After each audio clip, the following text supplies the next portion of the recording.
Olá, eu sou a Débora Oliveira e estou aqui no IT Forum X. Ao meu lado está o Luiz Sérgio Vieira, presidente da EY. Ele acabou de sair de um painel para falar sobre um país inovador e inclusivo. Como conquistar esse objetivo, né, Luiz? O que vocês debateram ali? Qual foi a conclusão que vocês tiraram para que seja possível conquistar um país inovador e inclusivo? Bom, primeiro nós falamos muito sobre hoje o que é realidade, que é um movimento, que é o Movimento Brasil Digital, onde nós reunimos várias empresas exatamente para trabalhar com essa questão de um país que seja inovador, mas também inclusivo. Esse movimento ele trabalha com alguns pilares. São 5 pilares. Nós temos o pilar da infraestrutura, nós temos o empreendedorismo, educação, governo e transversal a tudo isso a questão de inclusão. Então, com os painelistas, nós tivemos a possibilidade de falar um pouco do que tipo de infraestrutura, que tipo de investimentos em educação, qual o ecossistema de empreendedorismo, o que é que nós queremos e como trabalhar os atores, iniciativa privada, governo e sociedade, para criar um país que realmente seja inovador, que seja mais competitivo, esteja preparado para essa revolução digital. E aí, entrando, que é muito importante, a questão da humanização do digital, né? Não é mais máquina contra pessoa, a gente tem que mudar a nossa forma de ver, é colocar o ser humano no centro da transformação digital, porque na verdade a máquina vai nos permitir aumentar as nossas capacidades. Então, ao falar da inclusão, a gente também precisa entender que se não agirmos e agirmos logo, nós vamos ter uma geração que os americanos hoje chamam de useless, não é jobless.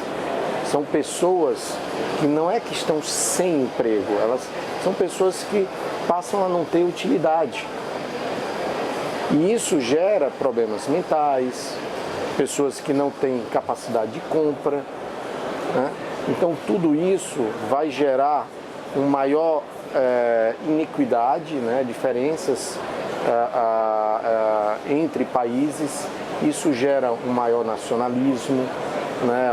Ou você tentar se isolar numa estrutura hoje que é de comércio internacional, você vai aumentar os custos para cuidar de toda a parte de seguridade. Isso também gera uma necessidade de aumento de tributação e que acaba piorando o ecossistema para o empreendedorismo e competitividade.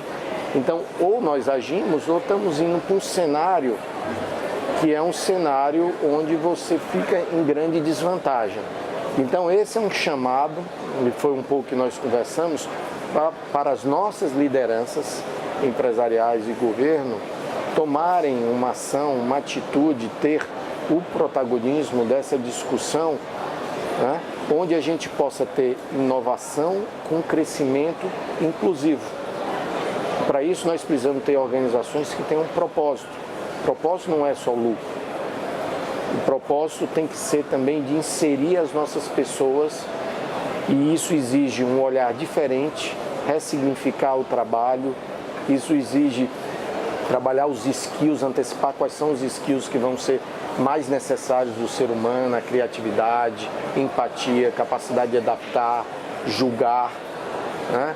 Então, esse foi um pouco do panorama que nós discutimos nesse painel. Agora, a EY, como consultoria, tem vários dados e uma visão muito ampla de como que está esse mercado de automação e inteligência artificial, que a gente sabe que diversas profissões vão deixar de existir, mas muitas outras vão ser criadas, né, de fato. Então, como é que vocês estão vendo as empresas adaptando os seus cenários internos para poder ter essa nova geração de talentos e fazer uma mudança, como você falou, humanizada? A gente fala muito do futuro. Na verdade, o futuro já é presente, só que está mal distribuído.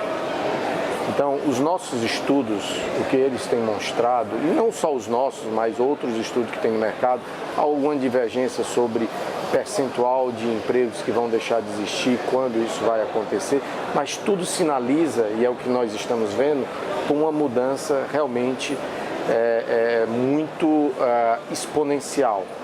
O que tudo isso mostra, e como o futuro já é realidade hoje, que você tem um senso de urgência muito grande.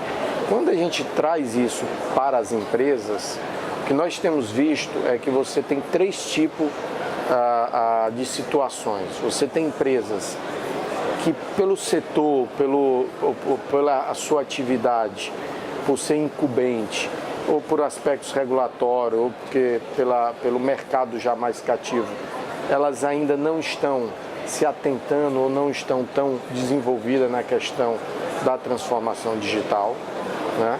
Você tem outras empresas que já alertaram para isso, estão fazendo várias medidas, mas ainda não são empresas realmente digitais, tem medidas isoladas, vários projetos esses que podem estar ligados à eficiência operacional, ou vários projetos específicos, mas ela ainda não é uma empresa de DNA digital.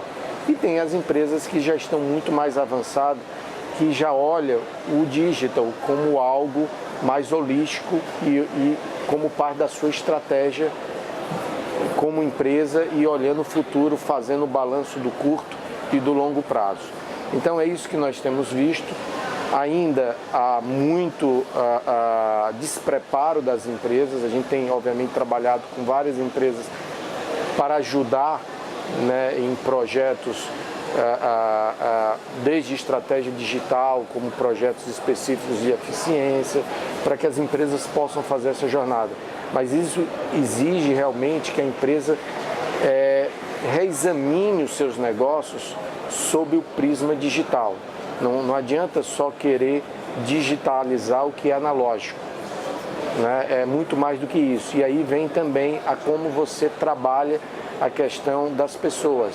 Se nós estamos falando que as pessoas precisam ser mais criativas, precisam ter mais empatia, a empresa também tem que permitir, primeiro, tem que proteger as pessoas para evitar o que nós chamamos hoje do digital sickness. A gente diz que com o digital as pessoas iam trabalhar menos, não estão trabalhando menos, estão virando escravas do digital. E as empresas têm um papel em relação a como trabalhar para que as pessoas possam ter valor e gerar valor para as organizações e não virar escravo de máquinas. Não, isso é uma parte. A outra é, se eu quero criatividade, eu não posso ter empresas extremamente hierárquicas que não promovem ou não aceitam a falha ou não promovem a inovação. Então as empresas têm que sim mudar o seu mindset e ter líderes transformadores para um mundo que está em transformação. Com certeza, já começar a fazer essa mudança hoje, né? Claro. Para ontem, na verdade. Exato. Agora, fazendo um link de tudo isso com o Movimento Brasil Digital, do qual vocês se engajaram lá no começo, no ano passado, que vocês já tinham uma proposta, como você comentou, da humanização, né? O que vocês estão esperando aí das próximas lideranças, até do governo e também das empresas, para que torne a inclusão, a inovação uma realidade? Então, quando nós criamos o movimento, a ideia era, primeiro, a partir de uma visão que as empresas, né, as lideranças precisam realmente ter um papel ativo nessa discussão. Então, o movimento ele apresenta uma proposta para o país, né, através de, inclusive, estudos comparativos, colocando com best practice o caminho que o Brasil precisa tomar, o caminho que as empresas precisam, inclusive, se autorregulando com princípios onde você toma o benefício da digitalização, mas para reinvestir também nas pessoas, no seu negócio, ou seja, trabalhar essa questão do seu propósito. E a gente via que isso precisa contaminar, então precisa evangelizar. O que, né, um dia eu ouvi, hoje nós temos muitos neurônios, faltam mais sinapses. Então o que nós queremos é juntar boas práticas, juntar empresas que pensam de forma semelhante, que têm propósito, para que elas possam também dividir essas boas práticas, né? Dar conhecimento e potencializar isso. Então o que o movimento quer é criar uma plataforma também de potencializar, exponencializar todas essas ações, né, onde a gente possa trazer o nosso país para ser mais competitivo do ponto de vista de inovação com a inclusão digital e liderar com exemplo. Então, acho que e o movimento ele tem criado uma grande repercussão. Nós já temos quase 30 empresas líderes, é um movimento que ele não é de nenhum setor específico, então ele tem essa pluralidade também da nossa economia, de representatividade, de diálogo e de criar um ecossistema robusto para que a gente possa colocar essas ideias e fazer germinar, né, para um país que a gente quer que seja inovador e inclusivo. Ótimo, maravilha. Então, Luiz, agradeço mais uma vez a sua participação, a sua entrevista. Muito obrigado. Obrigada. E você segue aqui na cobertura do IT Forum X. Obrigada e até a próxima.